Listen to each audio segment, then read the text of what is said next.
कहते हैं हर जंगल में एक रास्ता होता है, एक ऐसा रास्ता जो जिंदार है, जो लोगों को बुलाता है और फिर उन्हें कभी लौटने नहीं देता। यह बस एक कहानी थी जब तक पांच दोस्त इस रास्ते पर नहीं गए और फिर वे बस एक भूतिया कहानी बनकर रह गए। रात गहरी हो चुकी थी, चांद बादलों के पीछे छुप चुका था और हवा ठंडी नहीं थी बल्कि रुकी हुई थी, जैसे जंगल खुद उनका इंतजार कर रहा था। धीमी हवा की आवाज, पत्तों की सरसराहट, फिर अचानक एक सन्नाटा की हंसी। जंगल की पहली दस्तक, भूल भुलैया का जाल। राहुल, आयशा, करण, मीरा और विक्रम, ये 5 दोस्त जंगल के अंदर बढ़ते चले गए। मगर जैसे जैसे वे आगे बढ़े, रास्ता अजीब लगने लगा।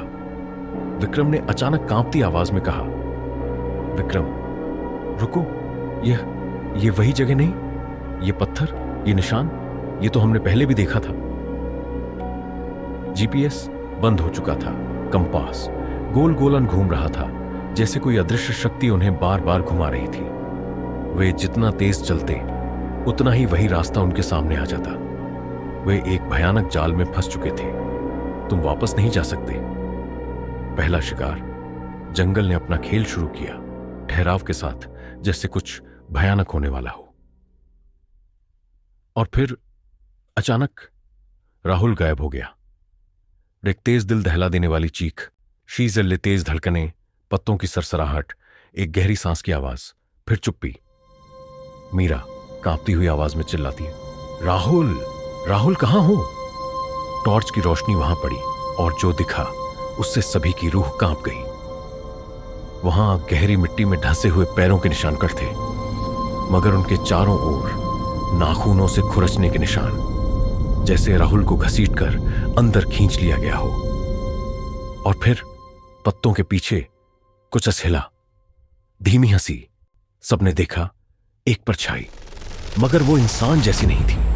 उसकी हड्डियां टेढ़ी मेढ़ी थीं, उसकी आंखों में सिर्फ अंधेरा था और उसके होंठ हल्के हल्के हिल रहे थे, जैसे कुछ बोल रहा हो। और फिर वो गायब-हस्त हो गया।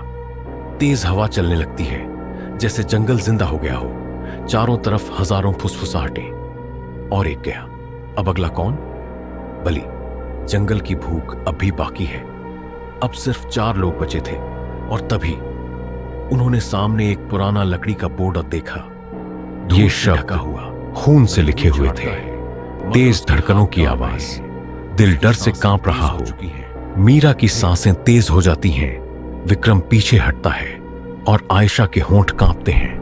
एक अजीब सी सिहरन उनके शरीर में दौड़ जाती है, मानो कोई अनदेखी ताकत उनके बहुत करीब हो। आल, जंगल का आखिरी खेल।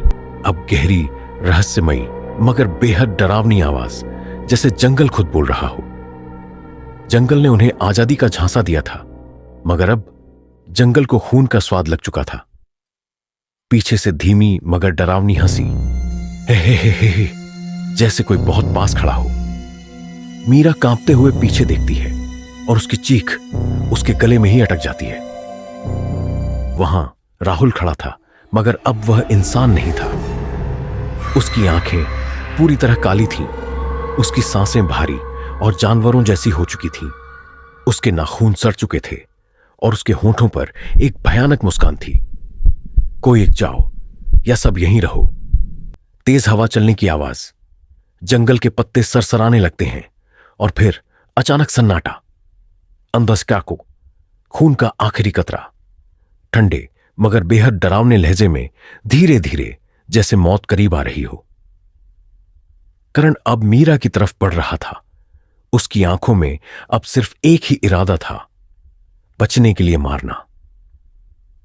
तेज धड़कनों की आवाज, जंगल के पेड़ हिलने लगते हैं, पत्तों की सरसराहट बढ़ जाती है। फिर एक जबरदस्त चीख, बस एक ही बच सकता था। Another one trapped, who's next? क्या यह सच में खत्म हो चुका है या सिर्फ एक नई दहशत की शुरुआत है? अगर तुम अगला भाग देखने की हिम्मत रखते हो तो चैनल को अभी सब्सक्राइब कर दो, क्योंकि जंगल ने अब एक और शिकार चुन लिया है।